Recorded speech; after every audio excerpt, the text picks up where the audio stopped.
We're here on day 3 of Screaming Creativity. Day 4 of Can, day 5. I don't even know. It's Thursday. Is it Thursday? What day is it? Thursday? It's Thursday. I'm here. Rose, I'm going to say your name correctly. Okay. Herceg? Herceg. Herceg. Hertz, Rose? Rent a car and an egg. Oh, Rose Herceg. That's it. She runs Australia for the WPP Corporation to an incredible degree. I'm not going to list your accolades. I'm going to have you list your own accolades because you're an entrepreneur, and it's called there's a word they said, fentrepreneur.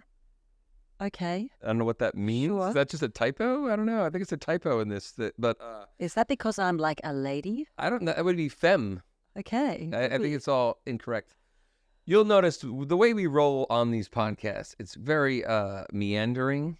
We get to some points, but tell us about yourself. You've been part of the WPP Corporation, kind of, for the last 15 years. I have, kind of. So who are you? Yeah.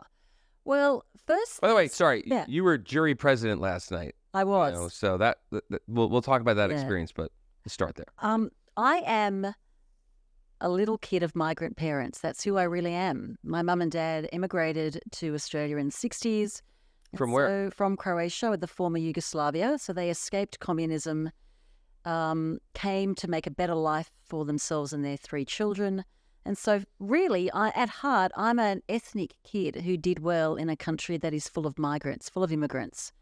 And everything I do comes from a work ethic of having incredibly cool parents, an awesome dad who was self-employed, which really then made me go, I'm going to start my own business really young. Which is So what did your dad do? What was self-employed? You said really cool. Why were they really cool? And what was your dad's? Yeah, I tell you why they were cool. I think some people are just made to be parents. They're built for it, and that was my mum and dad. My father, the greatest father that ever walked the face of the earth, that was my dad. He passed away quite a while ago. My dad is also. Yeah, and I'll take my dad for your dad. I'll tell you.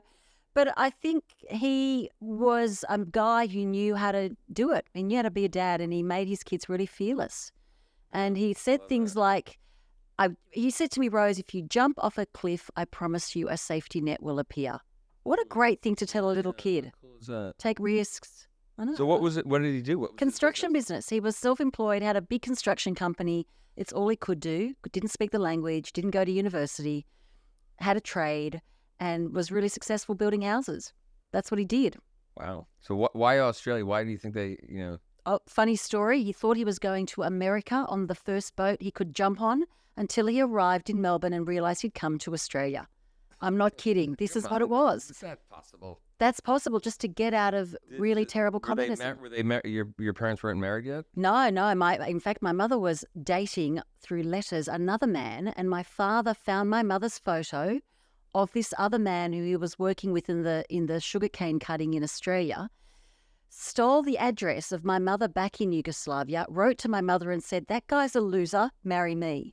And she did. Your dad's been in jail? 'Cause it sounds like he's crazy. I mean, this sounds... He's a little... It's amazing, though. I know, and she fell in love with him, and her affections transferred from the other bloke, who did end up being a bit of a loser, to my father. And she came to Australia and married him. Great story, right? So where's she from? Croatia as well. Oh. Yeah, Croatia as well. So, I mean, this is an incredible story. The whole podcast could just be on your cool parents. Cool. Crazy cool. I think Yes, but what kind of woman marries a guy sight unseen? They just corresponded. Arranged marriages. They correspond. What kind of woman? What kind of, true. Yeah. Other than arranged marriages. True. This is a very uncommon thing. Certainly you would never do it now. Never. I said to my mother, if I met a bloke overseas, Mum, and wrote letters, she's like, I would never let you marry him. I said, there we go. That's what's changed. Yeah, but the world has changed, But what a cool story. So that's when you feel like, because of the history of your parents, that's why you're more of an entrepreneur. I think sort of in your DNA. I think so. I started my first business when I was a couple months shy of 22. And I think because I was so young, I was incredibly green and incredibly naive. You don't know what can go wrong. It's probably the best time to start a business. And so I did jump off a cliff as my dad recommended, and things worked out. I sold it 8 years later to STW, which then became WPP. It was a lot of fun.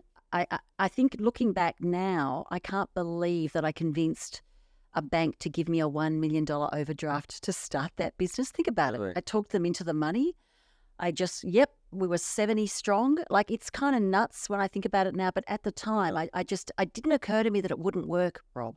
Didn't occur to me that it wouldn't work. Yeah. That's the stupidity of youth, which is great. And how old were you at the time? 22. I mean, who does this? 22, I was like, how do I get a turkey burger? Like, that was really the extent I of my don't believe it. I don't Well, believe no, it. it's working. I mean, listen, we're here in Cannes.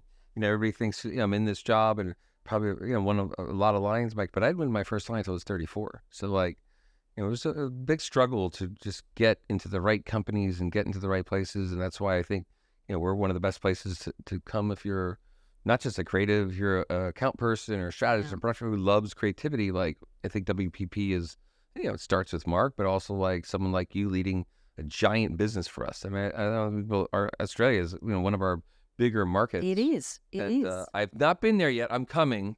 It's far. Okay, It's you far. have it on the I don't record. fly, so I'd have to take a boat. So I'd leave weeks before.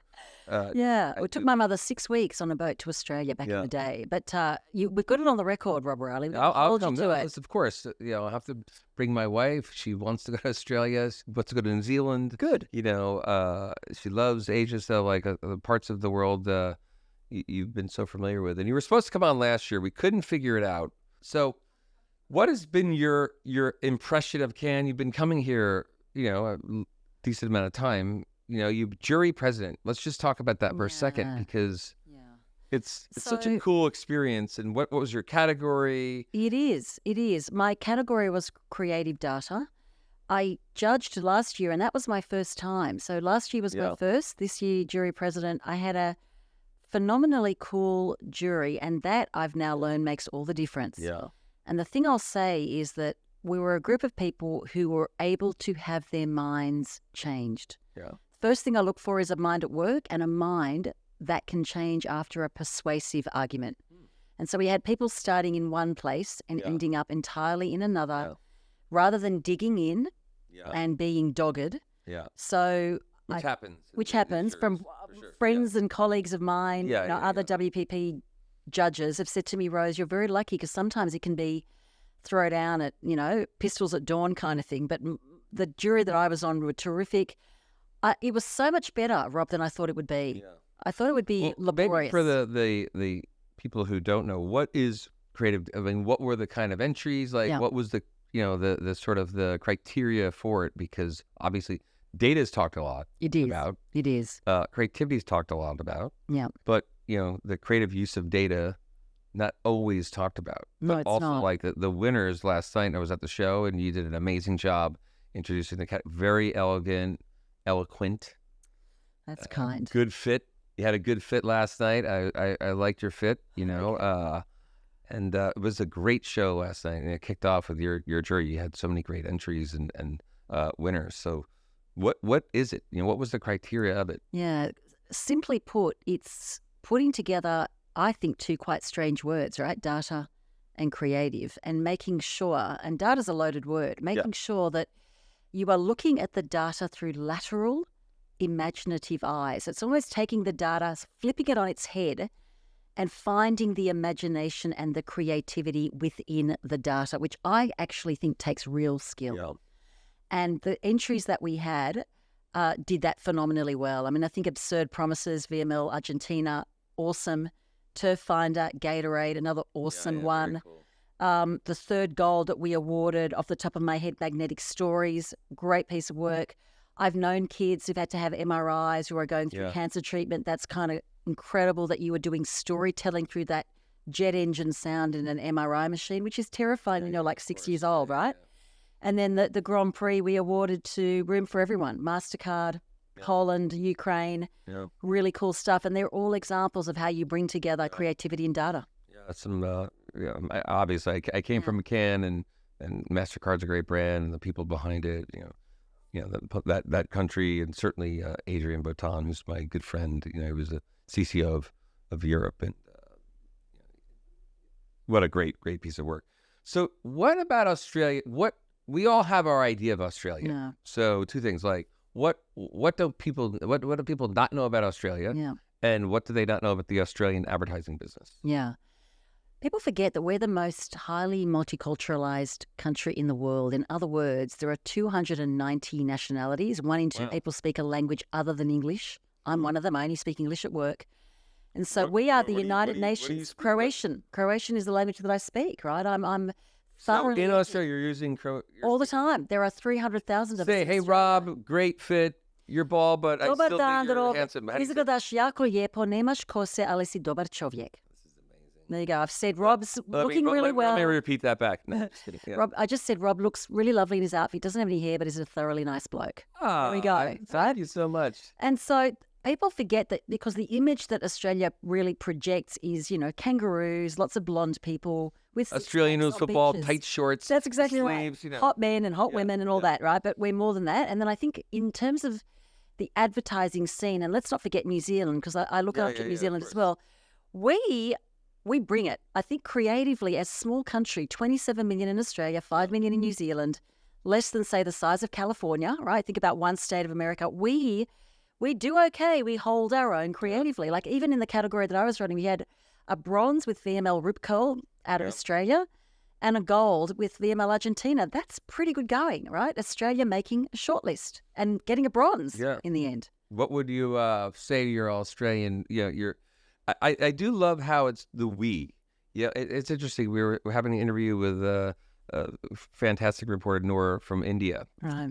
I was doing it yesterday, and she was like, "Oh, we're doing better this today. We're doing better." Like, and we don't, when you're in the U.S. or I think in London, you don't say we. We don't look at it as a collective, and I think we should. I think it's lovely that like you support, all the agencies beyond just WPP because there's country pride. There is. Why do you think? Do you feel like because you're Australia and New Zealand are far away from everything that like we have to, fight to get the share of voice out there? Like, what is it? That's part of it, but none of it you do on your own. I mean, I think about it. My job is to represent our countries really well.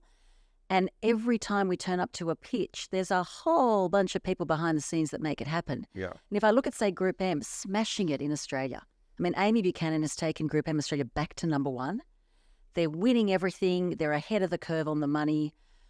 I'm so proud of what they are doing. Yeah. And it's we together, and they need me to help them do their jobs. So why don't you describe for people what is your job?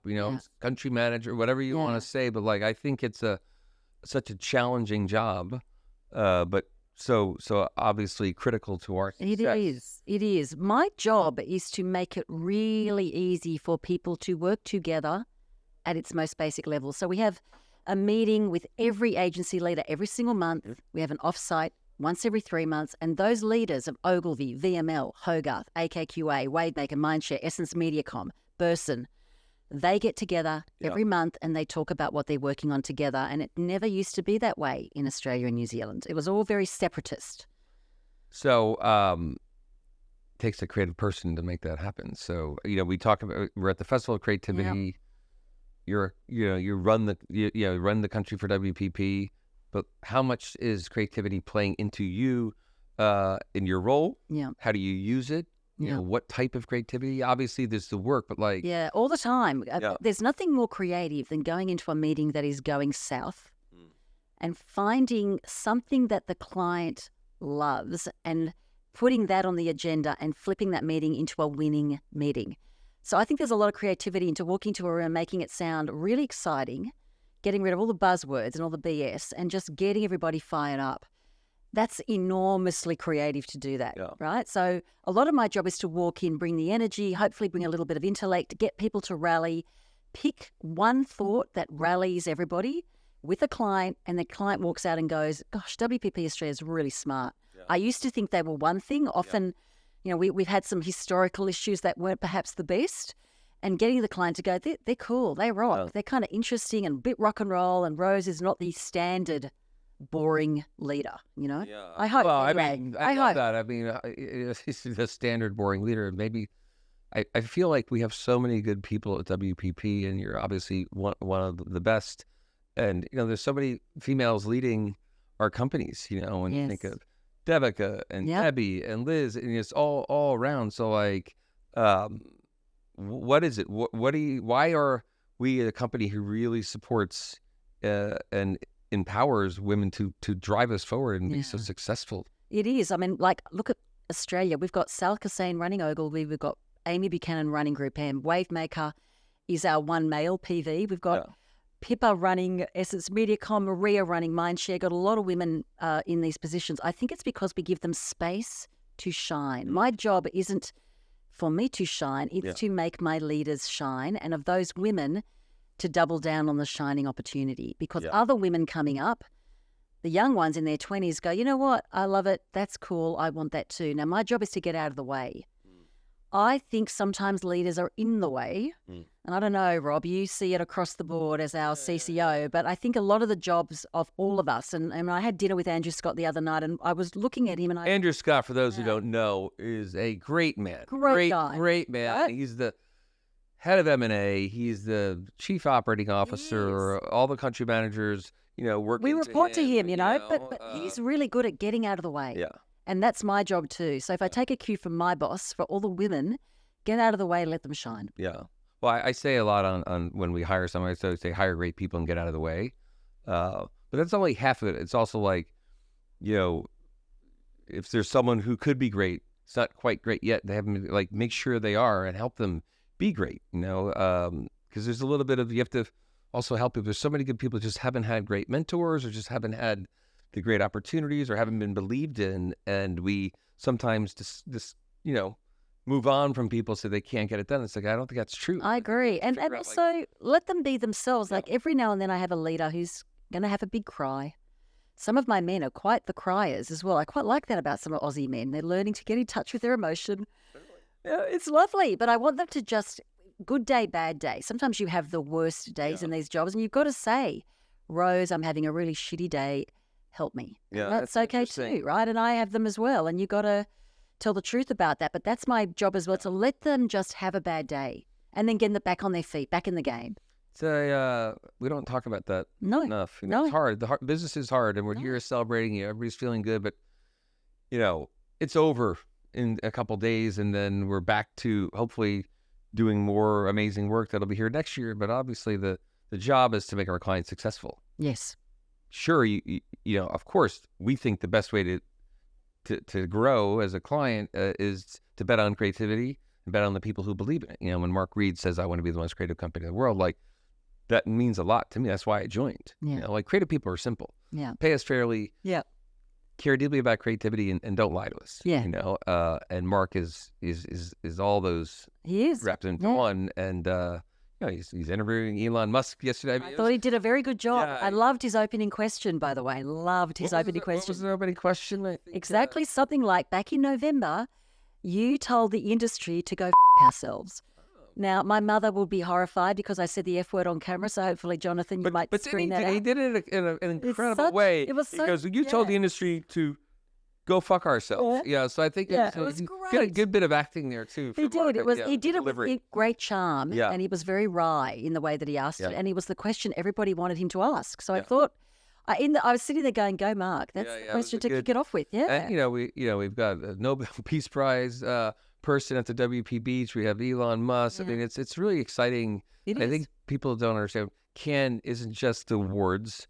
There is so many great speakers and so many great conversations. Yes, there's tons of tech companies and media companies and everybody maybe trying to sell something, but I don't know. I think the glass half full version of it. It's really amazing to see. Oh, by the way, Arcade Fire was playing. So you have this like all within 15 minutes of a walking distance. It's quite magical. It is how it's done. It is. If you remove some of the obviously negatives you could attach to it, it's an incredible experience. And you wish it was something more people get. It's very expensive to fly from the U.S. It's very expensive to be here. It is. And we do our best to try to have as many people as possible. Certainly people that have won and get to go on stage. Like it's really hard to describe. To watch these people. Last night there was a great piece of work around Down syndrome. Yeah. And the woman who started, she was an actress in London. Yeah. She went on stage. It's like the whole place gave a standing ovation, and her joy was incredible. Yeah, so there is these, and then the Juan, who's the MC, who's been doing it for 20 years. We all love Juan. Yeah. You know, he was tearing up because he's like, you might not know, my daughter has Down syndrome. It was like, I know, right? so there's some really positive sides of Cannes. Yeah, there is. There is. And I think you've got to come. You've got to be in it and be a part of it. Yeah, and I think Phil Thomas, who's a chairman of Essential, who was here yesterday doing this, and Simon Cook, who's the CEO, like, they're just classy individuals who really understand. And you know, I'm sure they have a hard job like Mark and people that I have no interest in being a CEO or being head of the country. It's just too hard. I mean, what's the hardest part of your job? What's the part that you wake up and say, and you have to do it. You know, that's what comes with it. You can't ask for the big titles, you know, the big responsibility without really, you know, wanting to run into the fire. So what's the running into the fire for you? Running into the fire is when I walk Trademarked by Rob Reilly, so no one can steal running into the fire. It's one of my The hardest part is walking into a pitch rehearsal and thinking none of it's good, and you've got to start either all over again or rip it all apart and rewrite everything, which I don't mind doing because I'm a strategist at heart, but it's telling truth to not very good work or thinking, knowing that you're doing it at the right time rather than a week later, which is too late to change anything. The hardest time that's hard because you're taking away, deflating people, and you know that you need to do a massive rework for the purposes of winning, which we've done quite a lot, and we have won as a consequence, but that's hard. Yeah, just saying to people, it really is. This isn't, because a lot of my job is, this is mediocre. Yeah. And I tell you what, the enemy for WPP is not the competitors, it's mediocrity. Yeah. I won't have it in Australia and New Zealand. I fight that fight every day. Yeah. That's hard. We're in similar jobs. That's hard. Being at the WPP level. Yeah. People don't quite understand when you're a WPP center employee, you know, whether it's, you know, running a country or being in charge of the creative, like, we work for everybody else. Yes, like, we do. We do. You're trying to make it as good as possible. But in the end, like, you know, the responsibility does fall on you and fall on me because the quality has to be high. So I applaud you for doing that. Do you feel that people from Australia translate well to global roles, and, you know, like how they do in the U.S. or London or other parts of Asia? Like, what is it about the Australians? Because there's a lot of great leaders that are Australian that are running, you know, things in the U.S. or things globally. We're very adaptable. If I look at Hollywood, so if I look at the gaffers, producers, all the people that run in the electricians on big Hollywood film sets, a lot of them are Aussies and New Zealanders because we're really low maintenance. We're very easygoing. So am I. I'm so low maintenance. I don't know if you could tell. You know? I've been called low maintenance Rob a lot. Pause. Jonathan just had a heart attack in there with laughter.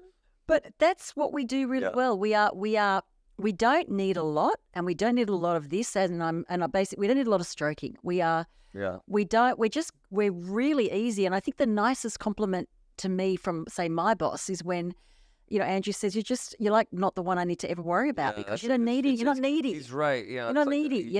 You just get on with it. And that's why Australians translate well globally. Yeah. That's why. Yeah. That is such a value.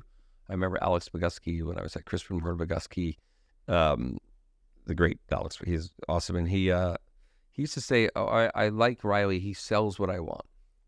And I was insulted at first. I was like, you know what? No, I do the work, dude. I'm good at the writing and the creative directing. And when I got into his job and then I got into these jobs, what I mean is like, no, he handles the things I want. It's like, I love the work, but he also sells it. And like, that's the most valuable thing, that I'm not bringing the problems. I'm just bringing the solutions. So I think it's a good insight. Because I'm good friends with Nick Law. I was just with him last night. Famous Australian, right? Yeah, very fit, very strong. And then I was and Mark Darcy from New Zealand, one of my great friends, the nicest human on earth. Like, so I know what you're saying about that. Yeah. Okay, we're gonna jump to the rapid fire part of this. It's my favorite part. And then if we have more time, but we know you're on a tight schedule. We're on a tight schedule. This is Cannes. We got to move fast. Books or movies? Movies. Talking or texting? Talking. Why? You're a talker. I'm a talker, but there's nothing more beautiful than the poetry of great conversations. I mean, it's like it's magic. It's like velvet. Your voice is velvet. The words are velvet. Okay. Night owl or morning person? Night. Don't love the mornings. I bow down to anybody who loves mornings, but I am not one of them. Interesting. Last song you listened to? At last. My fiance and I had a slow dance before I got on the plane to come here. I mean, come on. Who does this? My wife's going to see this go like, see, that's what you have to do. Like, you know, I get it. So I love Laura Bowl. She always wants to dance or take walks. And I don't like walking. The hidden secret talent that no one knows about you. Oh, this is, you know what? I iron really well. You iron? Ironed it really relaxing. Hello? What kind of equipment do you run? I run Rowenta. Just a standard iron from Australia. Rowenta is an iron brand. Look into it. Yeah, I'll get you I'll get you an iron. It's a Sunbeam. It's a good Aussie brand. It's strong. It's okay. It works, but I like to iron. Yeah. I get great Sunbeam. pleasure. If you're looking, it's so pathetic, but I love it. No, I love it too. I love it. I grew up Italian. My mom's side is Italian. My grandmother taught me how to iron. I know how to sew a bit. Yeah. But I don't always love the dry cleaning. They don't do it quite right. No, so they wreck a shirt. Yeah. Wreck shirt. Great iron fans. My friend Devin Ryder, also a great ironer. But look into Rowenta. It's a great Okay, I will. brand. I will. If you could hang out with one fictional character, who would it be? Wonder Woman. Just for the outfit. I mean, just for the outfit. Just for the outfit. I'd put that outfit on and try. Love Wonder Woman. Wow. Okay. That's another podcast. 3 items on your bucket list. Oh, gosh. You know, honestly, take my mother around the world. I'd love to do that. That's great. Have my newly born niece, my sister's little one, just come and spend a bunch of years with me in Australia because they live in the US. It's all family related. Have you ever lived outside? Yeah, I lived in New York for a couple of years early on in my career. Yeah, loved it. Wonderful. Really, really great. And open up a winery in Croatia because they do good wines. That's it. Did you ever move back to New York? Yeah, I would. I probably would. I loved it. Loved the pace. And I like New Yorkers. I think they're tough. interesting. We're tough. Don't mess with us. Yeah, and they're funny. They've got a great turn of phrase, New Yorkers. Great turn of phrase. Yeah, I'm going to use turn of phrase. I'm always picking up these slang from, or phrases from London. I never understand half the things they've said, but no, turn of phrase. Yeah, that's not okay. Good. A brand. I love that you weren't thrown by that question. Many people are thrown. You had 3 amazing answers. Strong to very strong. A brand you can't live without. Gosh, Mecca. It's an Australian cosmetics company brand. Why? Just because of everything they do in skincare and hair care is amazing. The woman founder is amazing. You can buy like $1,000 of stuff in like 30 seconds. We do the work for them through AKQA, so I'm a fan. But I love that they started from nothing and they kicked the ass out of every major global cosmetics brand. Love them. Kick the ass out. Love the startups. I love that. Yeah. All right, I feel you. Your go-to karaoke song. I know you're a dancer to James, but what's your go-to karaoke? Walking on Sunshine. Sorry. Really? Katrina and the Waves. Is that Australian? Is that an Australian? No. I think she's an American or an English or a German or something. One-hit wonder also, right? I think so. Yeah, it's just a happy song. Yeah. It's good. Walking on Sunshine. All right, that's very positive. We're gonna have to. This is the last time I'm saying favorite social media app because everybody says favorite social media app. Probably Snap. Oh, Snap! Yeah. All right, my good friend. I was with Colleen DeCourcy last night, who's doing everything. My nieces and nephews are all across it. So as the cool aunt, I need to be where they're all right. at. If Colleen ever listens to my podcast or comes on my podcast, she will hear that Rose is a big fan of Snap. Okay, last question because they got to turn this over to the next person who's going to use this amazing studio. A big shout out to Spotify to have us here. Like. Super cool place and super cool. Go Spotify. Go Spotify. One piece of advice you'd give your teenage self. You look teenage right now, so like, who would it be? Oh, Rob Reilly, private investigator. I love it. I'm saying your name in full. Yeah. The one piece of advice I would give myself is, what's the worst thing that can happen? I think in life you should always start with what's the worst that can happen, because death is actually the worst thing that can happen. So short of that, nothing is bad. So that's what I'd say to my teenage self in every situation. What's the worst that can happen? I love it. Yeah, because I always say, like, when we're presenting ideas, like, oh, the client, like, Nobody ever gets fired for showing too many good ideas. What's the worst thing that could happen? They could say no. So That's exactly keep showing right. great ideas. Yeah. Keep going for it, because what's the worst thing that can happen besides death is probably great things. I agree. You're a mensch, Rob Reilly. I love this. Rose, you'll be back for season 15. I feel you are going to be top 5 guests. I think. I feel it for me, top 5 guests. Well, that's too kind, and I suspect you might say that to everybody. No, take it. I'll take that. Jonathan says no. It's the first time I've said it. So okay. All right. All right, awesome. Rob Reilly. Thank you so much. Thanks for having me. Well, there we have it, Ralph.